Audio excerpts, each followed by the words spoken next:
తాకట్లో ఉన్న మీ బంగారాన్ని విడిపించి ఆ రోజు ఆన్లైన్ రేటుకి కొంటాం. Sharma gold company. నమస్తే, వెల్కమ్ టు సుమన్ టీవీ. నేను మానస. ఈరోజు మనతో పాటు ఉన్నారు జ్యోతిష్య రత్న, జ్యోతిష్య చక్ర వైభవ నిపుణ డాక్టర్ రాళ్లపల్లి రవికుమార్ గారు. వారితో మాట్లాడదాము. ఈ మాసం రాశి ఫలాలు ఏ విధంగా ఉన్నాయో వారిని అడిగి తెలుసుకుందాం. గురుగారు నమస్కారం అండి. నమస్కారం. గురుగారు, ద్వాదశ రాశుల్లో నవగ్రహాలు ఈ మాసం అంతా కూడా ఏ స్థానాల్లో ఉన్నాయో ముందుగా తెలియచేయండి. తపోనమ్మ. శరదిందు సమాకారే పరబ్రహ్మ స్వరూపిణి వాసరాపీఠ నిలయే సరస్వతి నమస్తుతే. సుమన్ టీవీ ప్రేక్షకులకి నమస్కారం. ఈ నెల అంటే మే నెల ద్వాదశ రాశుల ఫలితాలు తెలుసుకునే ముందు ద్వాదశ రాశుల్లో నవగ్రహాలు ఎక్కడ ఉన్నాయో తెలుసుకుందాం.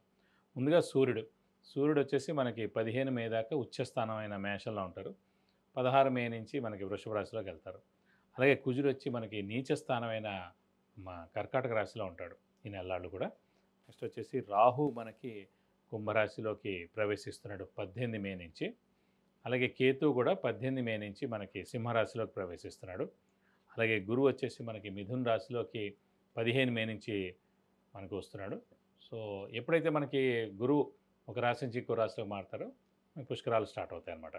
సో నెక్స్ట్ వచ్చేసి మనకి శని ఆల్రెడీ మనకి 31 మార్చి నుంచి మేన్ రాశిలోకి ప్రవేశించాడు. కాబట్టి ఇప్పుడు మేన్ రాశిలో శని ఈ మాసం అంతా ఉంటాడు. అలాగే బుధుడు వచ్చి మనకి మేషరాశిలో ఈ నెలలాళ్ళు ఉంటాడు. బుధుడు నీచత్వం కూడా వెళ్ళిపోయింది మనకి. మొన్నటిదాకా నీచలో ఉండి కూడా బుధుడు కూడా నీచత్వం వెళ్ళిపోయి మేషరాశిలోకి ఈ మాసం అంతా ఉంటాడు.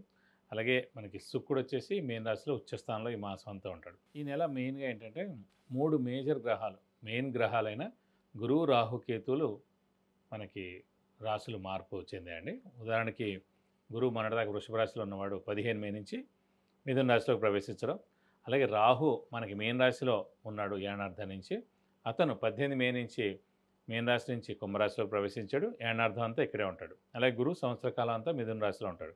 అలాగే కేతు వచ్చేసి మనకి కన్యా రాశి నుంచి సింహరాశిలోకి ప్రవేశించాడు ఈ 18 మే నుంచి. సో ఈ ఏనార్థం అంతా కూడా సింహరాశిలోనే కేతు ఉంటాడు. ఇవ్వండి ద్వాదశ రాశుల్లో మనకి నవగ్రహాలు ఈ మాసం అంతా ఇక్కడ ఈ స్థానాల్లో ఉంటాయి. గురుగారు, ఇప్పుడు రెండో రాశి వృషభ రాశి, వీరికి ఈ మాసం అంతా కూడా రాశి ఫలాలు ఏ విధంగా ఉన్నాయో తెలియచేయండి. తప్పకుండా.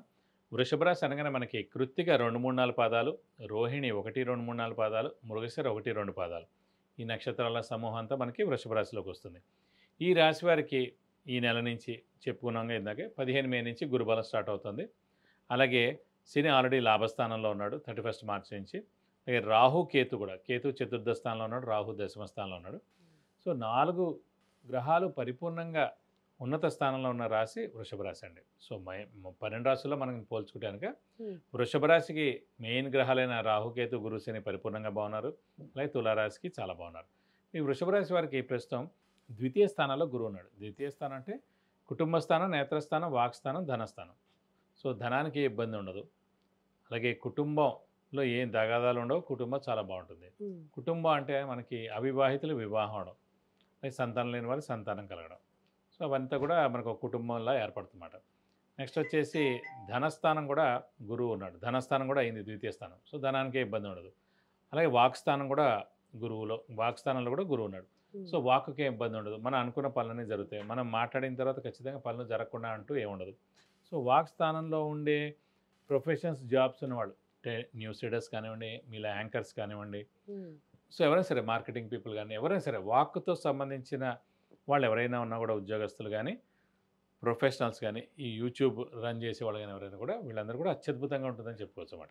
ఈ మాసం కాదు, ఈ సంవత్సర కాలం అంతా కూడా. ఇప్పుడు గురువు ద్వితీయ స్థానంలో అక్కడ ఉన్నాయంటే మళ్ళీ నెక్స్ట్ మే దాకా అక్కడే ఉంటాడు. సో వృషభ రాశి వారికి పట్టిందల్లా బంగారం అని చెప్పుకోవచ్చు. శ్రమ, కాలం, ధనం వ్యర్థం కాకుండా ఉంటుంది. అవసరానికి డబ్బులు సమకూరుతాయి. రావాల్సిన బాకీలు వసూలవుతాయి. ష్యూరిటీస్ పెట్టవచ్చును. స్పెక్యులేషన్స్ కలిసి వస్తాయి. మధ్యవర్తిత్వం వహించవచ్చును. అలాగే దైవబలం, దైవానుగ్రహం పరిపూర్ణంగా ఉంది. తీర్థయాత్రలు చేస్తారు. గురువుని దర్శిస్తారు. గురువు యొక్క బ్లెస్సింగ్స్ని మీరు పొందుతారు.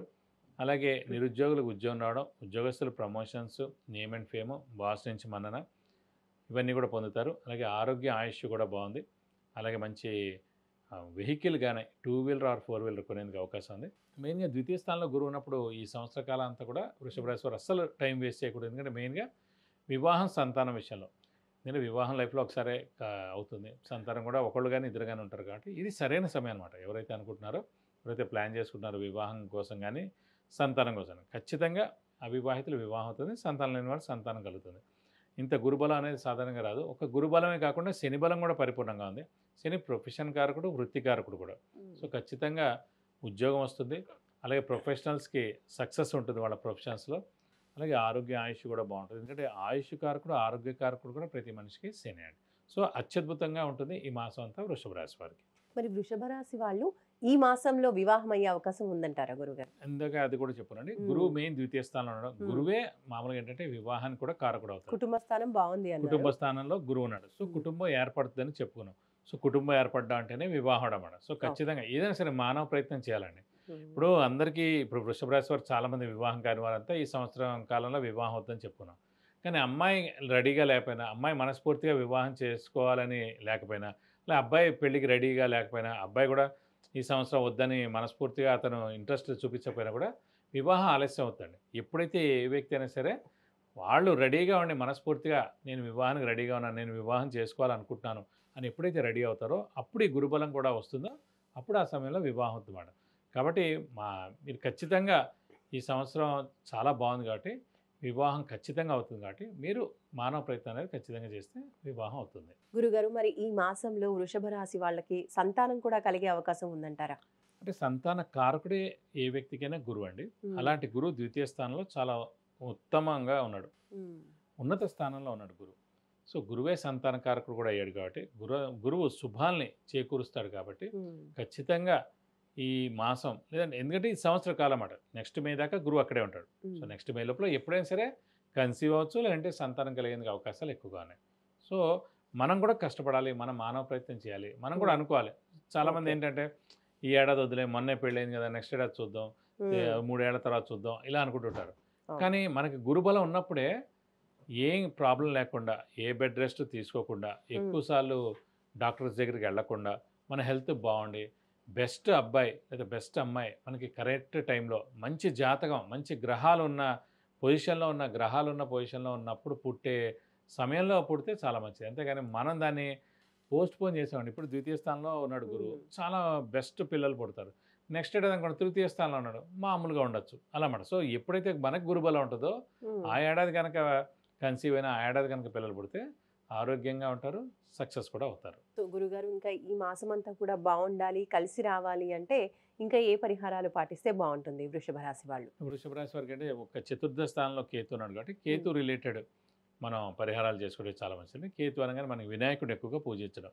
సో ప్రతిరోజు వినాయకుడు అష్టోత్తరం చదువుకుంటే మంచిది. వీలైతే ప్రతి బుధవారం వినాయకుడు టెంపుల్కి వెళ్ళి 41 ప్రదక్షిణాలు చేస్తే మంచిది. అలాగే వినాయకుడికి అభిషేకం కానీ అర్చన కానీ చేస్తే కనుక మీకు అన్ని విధాలా మంచి చేకూరుతుంది. విద్య, ఉద్యోగం, వ్యాపారం, వాహన యోగం, గృహయోగం, ఇంకా ఇలాంటి ఎన్నో విషయాలకు సంబంధించి మీరు గురుగారి నుంచి అపాయింట్మెంట్ ద్వారా తెలుసుకోవాలి అనుకుంటే స్క్రోల్ అవుతున్న నంబర్కి కాంటాక్ట్ చేయండి. ధన్యవాదాలు గురుగారు.